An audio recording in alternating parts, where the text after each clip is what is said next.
অৱস্থাত গৌৰীপুৰ দক্ষিণ গেৰামাৰী পশু চিকিৎসা উপকেন্দ্ৰ ভূত বাংলাত পৰিণত। ধুবুৰীত পশুপালন আৰু চিকিৎসা বিভাগৰ প্ৰকৃত স্বৰূপ দেখিলে ভাবিবলৈ বাধ্য হ'ব আপোনালোকে। কিদৰে চলিছে গৌৰীপুৰ দক্ষিণ গেৰামাৰী পশু চিকিৎসা উপকেন্দ্ৰ। অতিকৈ পয়ালগা অৱস্থাত কেৱলমাত্ৰ নামত চলি আছে পশু চিকিৎসা উপকেন্দ্ৰটো। এক বৃহৎ অঞ্চলক সাঙুৰি স্থাপন কৰা এই পশু চিকিৎসা উপকেন্দ্ৰটোত স্থানীয় ৰাইজে পশু চিকিৎসাৰ বাবে গ'লেও লাভ নকৰে কোনো ধৰণৰ চিকিৎসা। এই অভিযোগ ৰাইজৰ।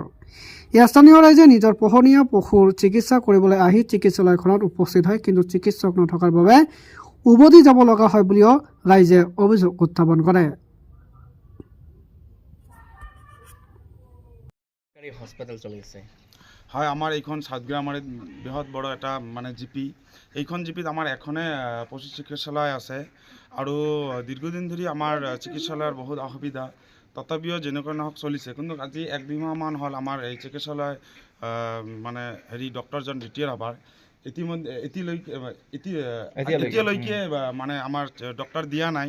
আমি চৰকাৰক বহুত নিম্ন অনুৰোধ জনাম যে আমাক এখন যাতে দেখোন আমাৰ এটা ডক্টৰ ইয়াত নিযুক্ত কৰি দিয়ে আৰু এইখন মানে পশু চিকিৎসালয়ক দেখোন চৰকাৰে আমাৰ ভাল দৃষ্টি চায় আৰু আমাক উন্নতিমূলক যাতে দেখোন আমি ডক্টৰ পাওঁ বা কিবা গৰুৰ যেনেকুৱা আমাৰ ইয়াত দক্ষিণ গেৰামাৰীত বহুত গৰুৰ মানে বহুত বেমাৰ আজাৰ বহুত ধৰণৰ ইয়াত 2-3টা ফাৰ্ম আছে।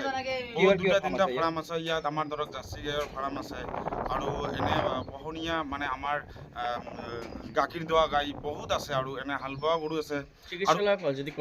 আমাৰ চিকিৎসালয় আমি গৰু নিয়ে যাব আমাৰ মাতি যাব। আজি ধৰক ইয়াৰ পৰা আজি 5-7 কিলোমিটাৰ হ'ব লাগে, মানে লৈ যাব লাগে। কিমান অসুবিধা হয়? বহুত অসুবিধা হয়। আমি চৰকাৰক এটা বহুত মানে অনুৰোধ জনাওঁ, চৰকাৰে যাতে দেখোন আমাক ডক্টৰখিনি অতি সোনকালে দিয়ে আৰু আমাৰ এই চিকিৎসালয়খনক চৰকাৰে এতিয়া ৰিটায়াৰ কৰিছে। এতিয়া ডক্টৰ নাই, এতিয়ালৈকে বন্ধ আছে।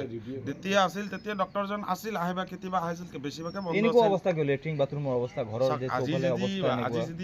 আজি যদি ষ্টাফ নাথাকে তেনেহ'লেতো অফিচৰ অৱস্থা এনেকুৱাই হ'ব আৰু ষ্টাফ থাকিলে তেতিয়াহে অফিচবিলাকো ভাল হ'ব, তেতিয়া মানুহৰো সুবিধা হ'ব। একদম জৰাজীৰ্ণ হৈ গৈছে। জৰাজীৰ্ণ হৈছে আমাৰ ষ্টাফ নাহাৰ কাৰণে হৈছে।